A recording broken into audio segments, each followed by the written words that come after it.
Afternoon, everyone. First of all, thank you guys for allowing us to take part of the sports and memorabilia show, the Greenie Sports. What is the official title of this thing? This Greenie Sports Cards Mountain State Collectors Convention.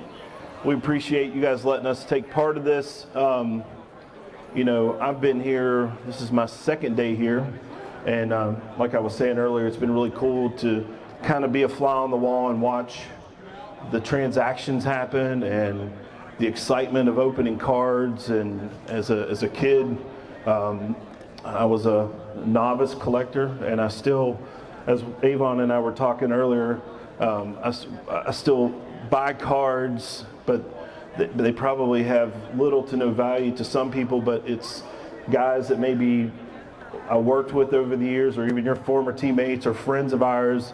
It's really cool to kind of find their cards, and even it was cool to find Avon's cards. But again, my name is Anthony Lewis. I'm the host and producer of the Touchdown City Show. This is Avon Cobourne, the West Virginia's all-time leading rusher and assistant or co-host of the show locally here in Charleston. We're on WBES. It's I believe it's 92.7 FM.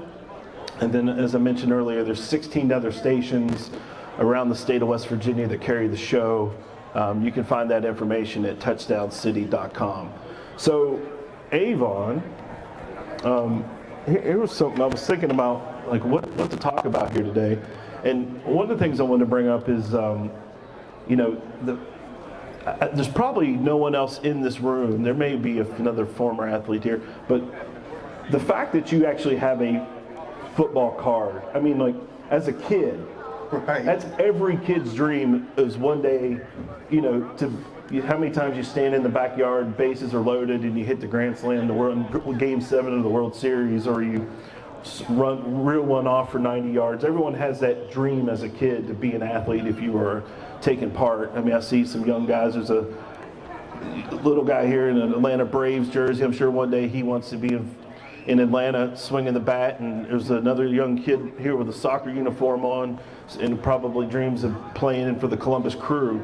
But the fact that you have a sports card, like the first time they brought you a card and said, here are your cards, because I was with you the day that you were signing. Actually, I saw one over here.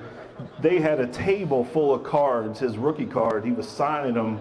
It was you and Brad Howe, and I happened to just wander upon you guys in the facility that day. But the first time you see your rookie card as an athlete, what is that feeling like? That's amazing. I mean, I will tell you, being like you said, you know, bringing that up, being the guy that played in the backyard, always, you know, is 4th and 1, and you know, we got to score the touchdown to win the Super Bowl. And you know, it all comes into fruition when you're graduating from college, and they're like, yeah, we want you to sign 15,000 cards. I'm like, what?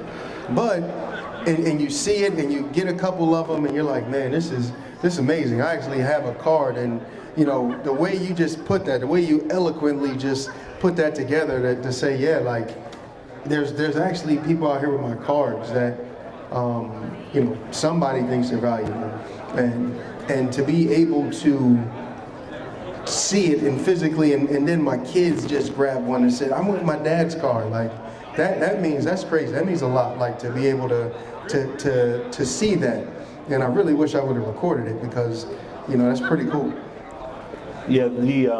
So the day that I remember walking in, and you did a great job that day. I mean, your penmanship was on point. I saw one of them back there, but it's kind of crazy to think, like, we're sitting in the postcard center and got all those cards assigned, and now they're back here at a back table somewhere. But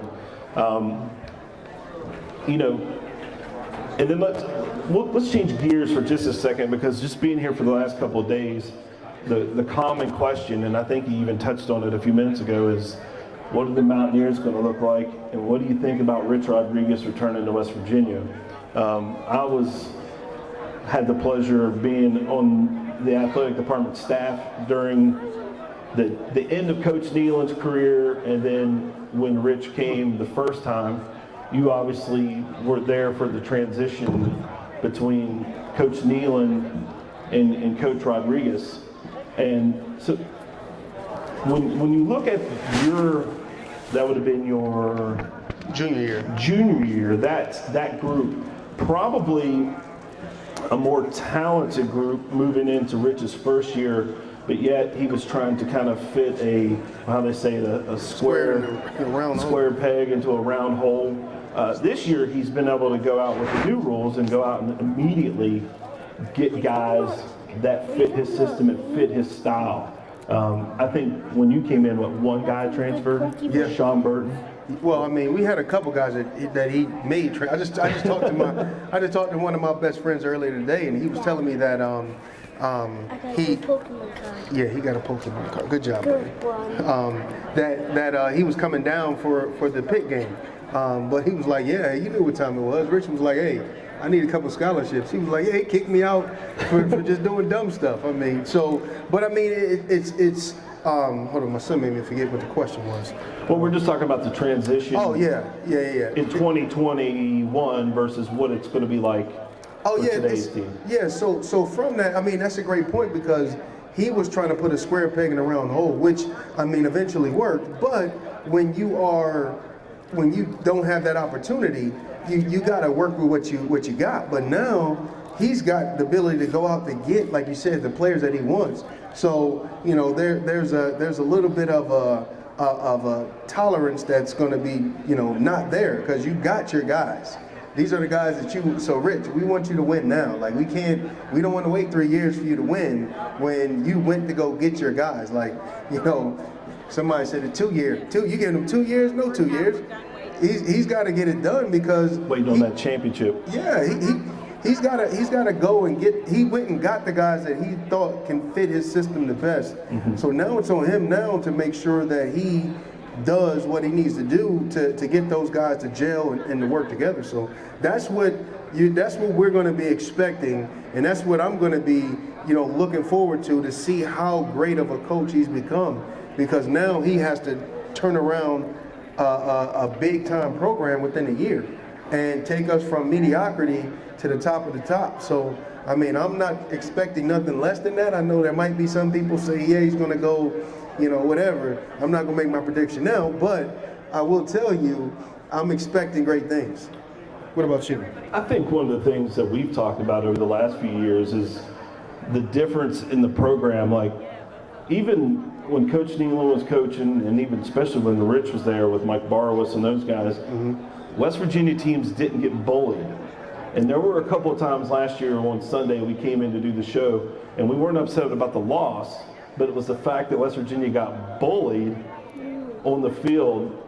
Talk about, as they are terming it, and what we have witnessed as hard edge, and what the intensity level is like in practice which from what I've seen and when I've talked to him recently, his intensity level is still there. But talk about experiencing that especially going from Coach Nealon, who at the end of his career was, let's just call it, he was a little softer by the time he rolled around, you know, in 2020, to when you got a young Rich Rodriguez with a crazy Bill Kurlavage and Phil Almation and Rick Trickett and those guys. Coach McGee, who was known to fire off a few one-liners here and there. Talk about that transition when that staff came in. Yeah, I mean, it was night and day. It was you know, you went from a guy that was on the back end of it, wanting to everything to run smoothly, to a guy that was starting out and wanting to impress and wanting to implement his system, his status. It was crazy, because it was guys that been in. It's like you got new parents. It's hard to change parents after 5 years. You know what I mean? Some of these guys been there for 5 years, sometimes 6. You know, depending on the injury, and now they're getting a guy that is just totally different than their dad. And now they got to figure out how to deal with this guy in this environment. And the crazy thing was, like, he was not. It became a business. You realize that it was a business when he was there, because he was trying to win. You know, not saying that Coach Don wasn't, but it was more so, hey, you know, it's going to be, and this is the way we're going to do it. Like, I'm not going to raise my voice. If you don't like it, then I'll put you on a plane and get you some dinner on Delta. But with Rich, it was all he had to implement. He had to show what he wanted and do it at a level so everybody around him can take that same intensity and I mean it was great to watch, because I hated to watch it while it was going on, but after the fact you're like, I see why he was doing it. Right. You hated it going through it though, because you're like, man, these are the guys that I played with for the last 3-4 years, and now we gotta. This guy's disrupting everything that we. Change is hard. That's ultimately what it comes down to. Is change. It's always hard. So when people talk about West Virginia football, right, and now that we're talking about Rich Rodriguez and what people deem as the golden era, 05, 06, 07, the Pat White era, I'll even say with younger fans, and there's a division line. It's pre-Pat White and post Pat White. My first game was 1988, so I was a 12-year-old kid going to Morgantown.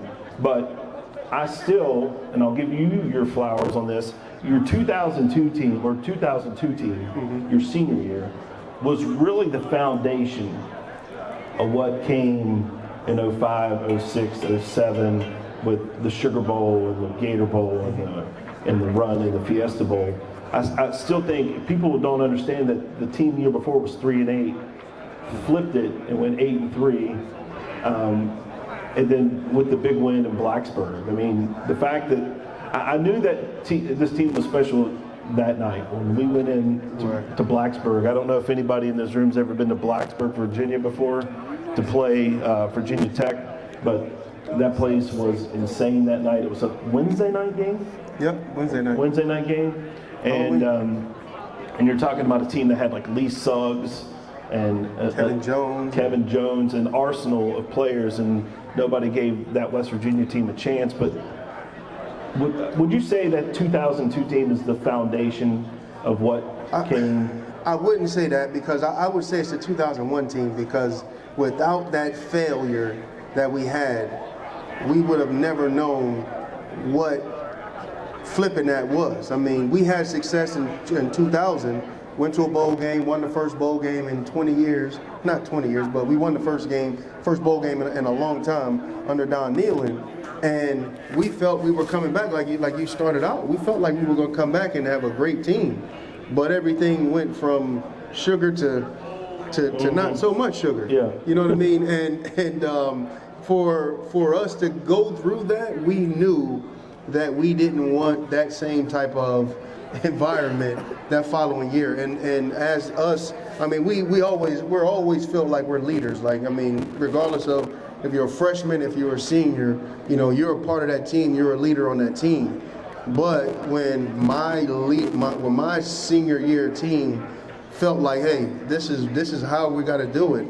So when you say, I would say that the building block was that first year, because that 01 that was the foundation. I mean, you couldn't get any lower than that. And then from there, I mean, I don't think they lost, 9 games after that. No, if I remember correctly, I think the 05, so 03 you were gone, I was there, so that was Quincy in that group. Quincy, yep. They won the Big East Championship. 04, they won the Big East Championship with KJ's team. I think we went down we played Florida State that year. But it was that transition into Pat White's era, the 05. You're talking about a questionable year. You start the season with Jason Waltney at tailback and Adam Bednarik, maybe, at quarterback. Then you end the season with Steve Slayton and what we know as the dynasty, the Steve Slayton, Owen Schmidt, and Pat White time. A few weeks ago, we went up for the spring game, and there was about 90 former players there.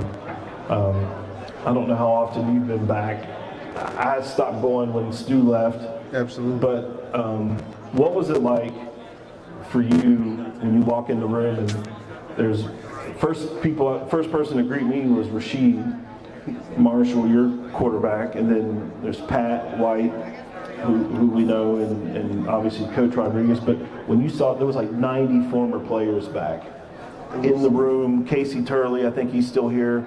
He was there. He was on the staff he worked as a GA in the equipment room. I was there, just as a former athletic department employee. There was, I think, was Mike Karen there? Mike Karen was there. But what it was this opportunity for the former players and staff to come back. What was it like for you to see so many teammates and former players?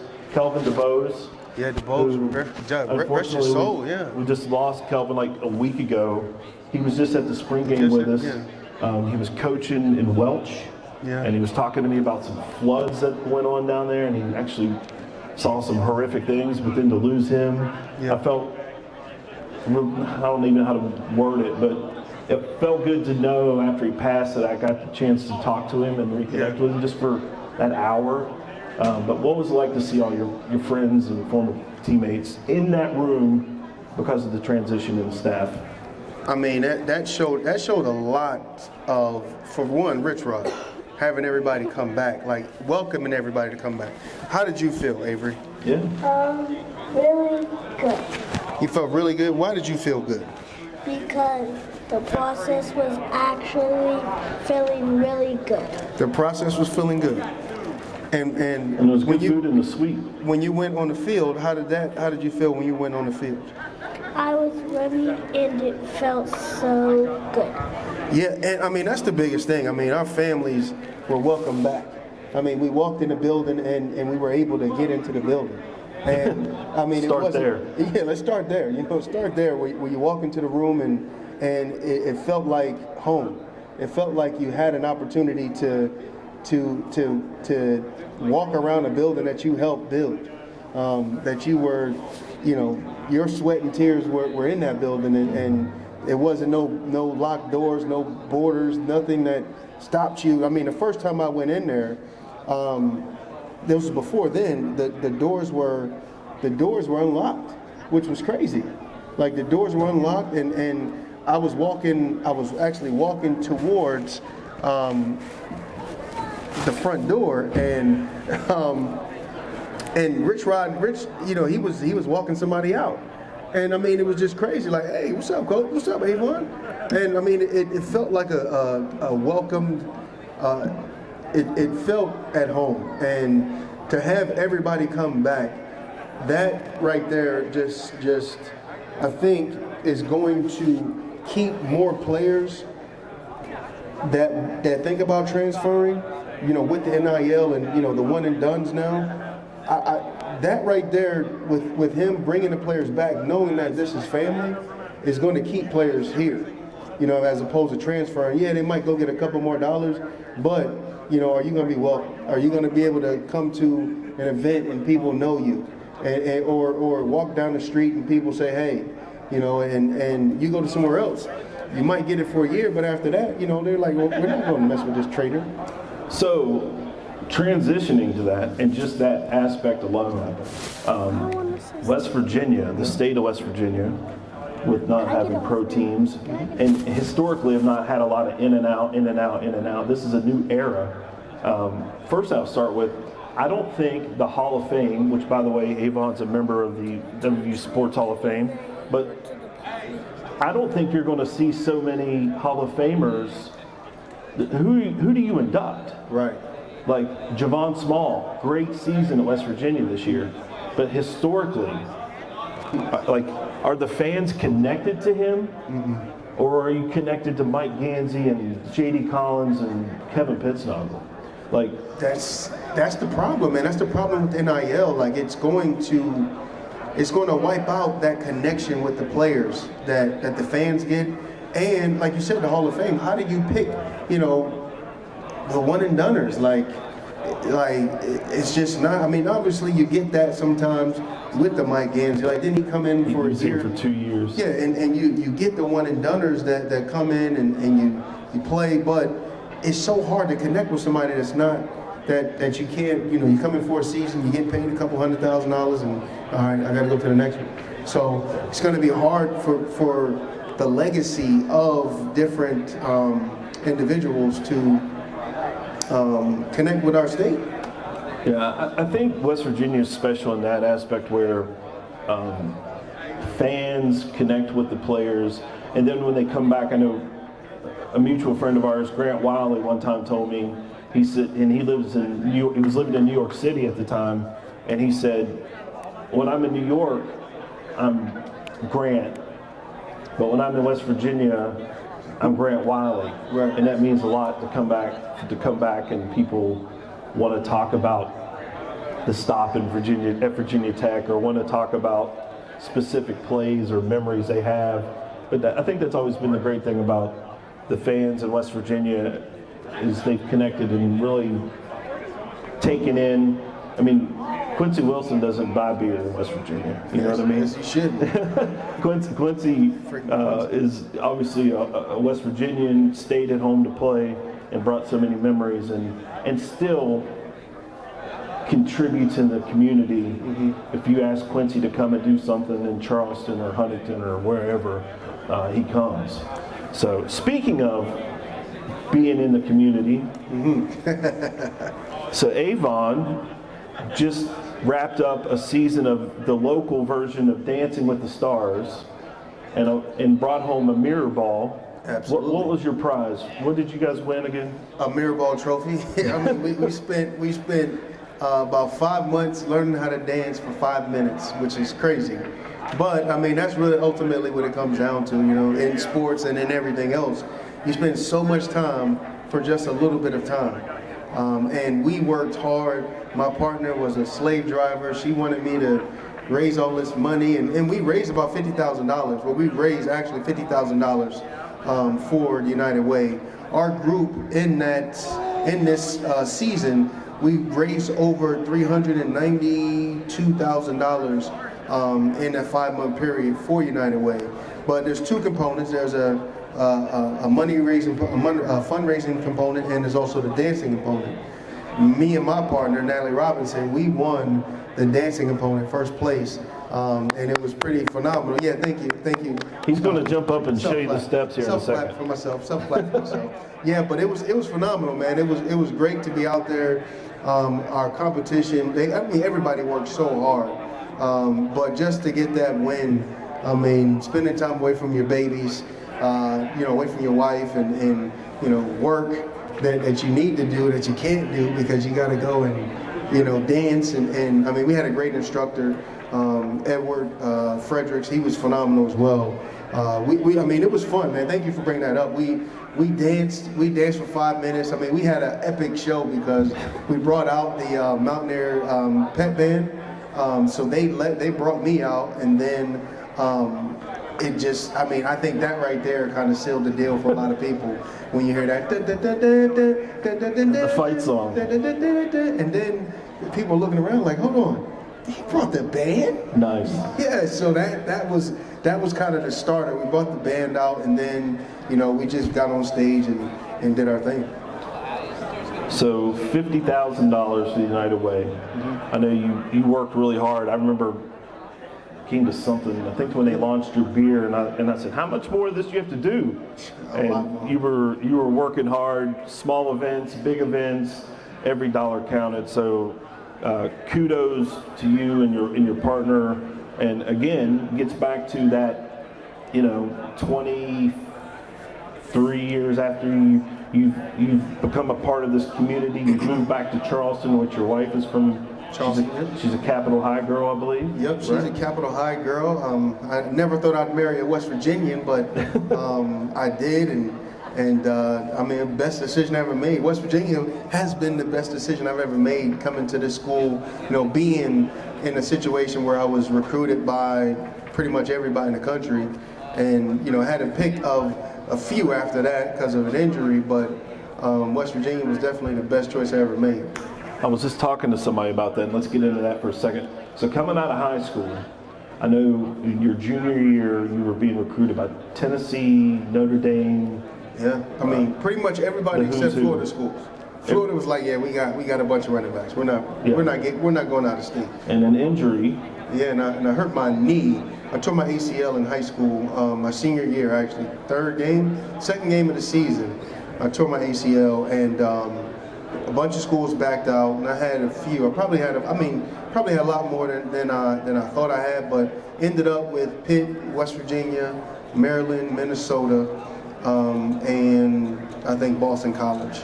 And out of those teams, you know, there was a pipeline from my high school to West Virginia. So, and I was looking for more of a family atmosphere. So it made sense for me to come here, and it was the best decision I ever made.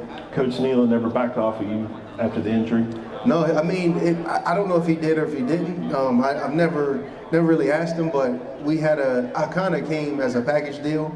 I had an offensive lineman that was on my team. He was about 6'5", you know, 300 pounds, agile. His name was Ken Sandor. And, Kenny. Yeah, so we went to the same high school, so it became a package deal to where if he go, I go, and we both went to West Virginia. And I don't know if he backed off or not, but it turned out to be a great deal for both of us, I think. Well, not a bad deal considering you're the West Virginia and Big East Conference's all-time leading rusher.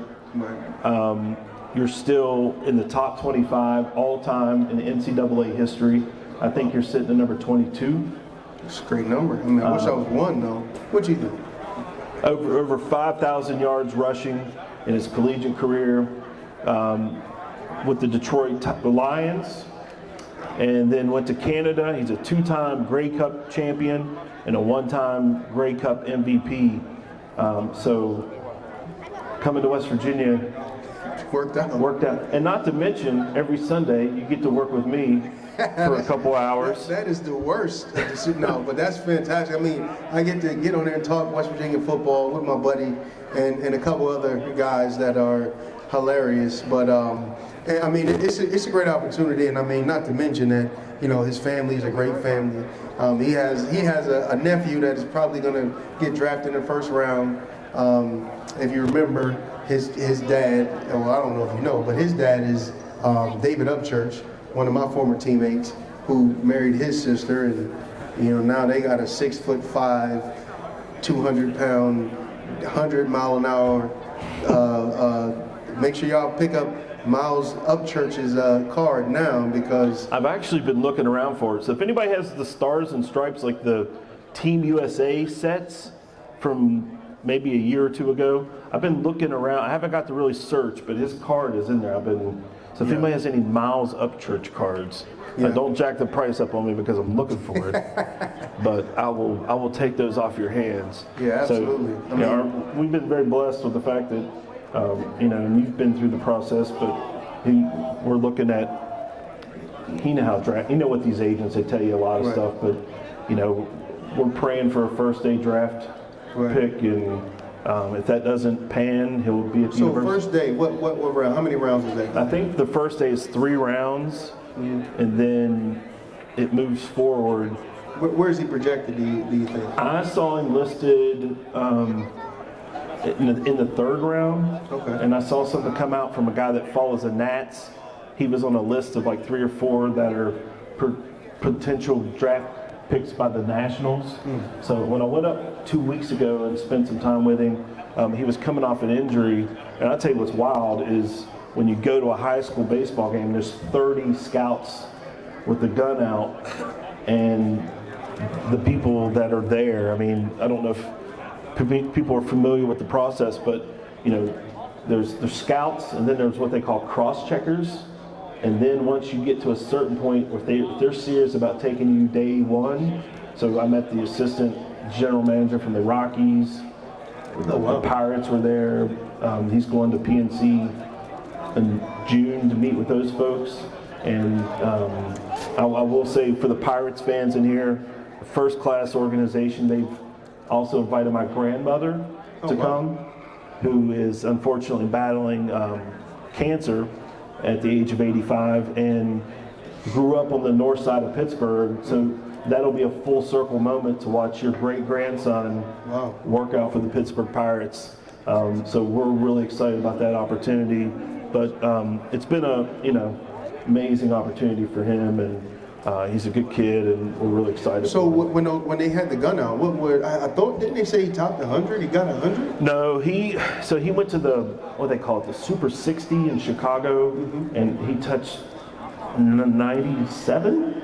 Oh wow. 98, 97. That's smoking.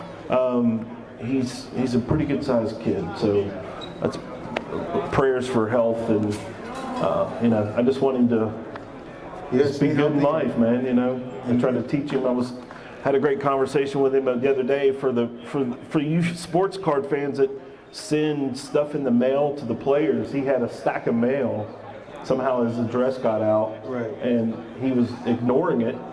And I had to get on to him. I said, listen, I said, these people, I said, there's one here from January, it's May. I said, these people have taken the time to write you a letter, send it, and I laid it all out, and I made him sign them all. We got them back in the mail. I will tell you, card collectors, make sure you send return packages, or you're not going to get that card back. If you send it one way, it's going to stay with the player. Because I'm not mailing nothing. That happens a lot. So that's one thing. You card enthusiasts, if you send something to a player and you don't send a return envelope, expect that player to keep it. Yeah. Because they're not going to send it back. Yeah, make it as easy as possible. And these people had done that. It was real easy transition with the stuff in it. So.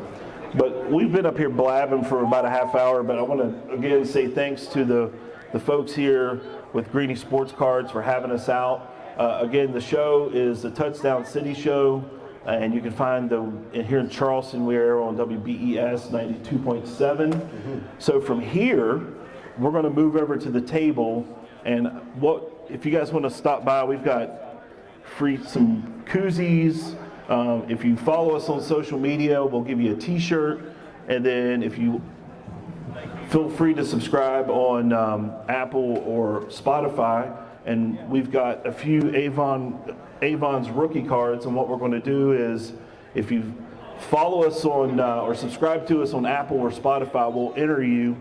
And then we'll draw a few names, and I will drop an autographed Avon Cobourne rookie card in the mail to 3 lucky listeners and subscribers. So thanks to everyone for taking time to listen to us gab. Actually, I forgot people were out here for a minute. We kind of got we talk like this all the time, just in passing. And when we unfortunately this time of year I don't get to see the kids as much, or get to see him because we're kind of out of season. But starting about mid-August to about December, it's every Sunday we get the chance to catch up and as I term it, BS around a lot. So thank you guys for taking the time to listen. Again, we're going to move over to the table, swing by. We've got Mountaineer football schedules. We got koozies.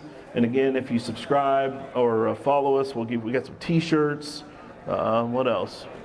And we're going to enter people to win those autographed football cards. So and plug for me. If you guys are looking to purchase a home and you need to get some financing, if you need a mortgage, I'm your guy. Come see me. I can help you get pre-qualified for a mortgage. Plug. Thank you guys. Refinancing? Can I refinance with you too? I mean, refinance. I don't know. If you need to get some money out, let me say that. Not refinance. Home equity. You need to get some cash. Come see me. Well, I'm going to talk to you because I need a new kitchen. So. All right. Thank you guys. We're going to move over to the table. Thank you guys so much for having us out today.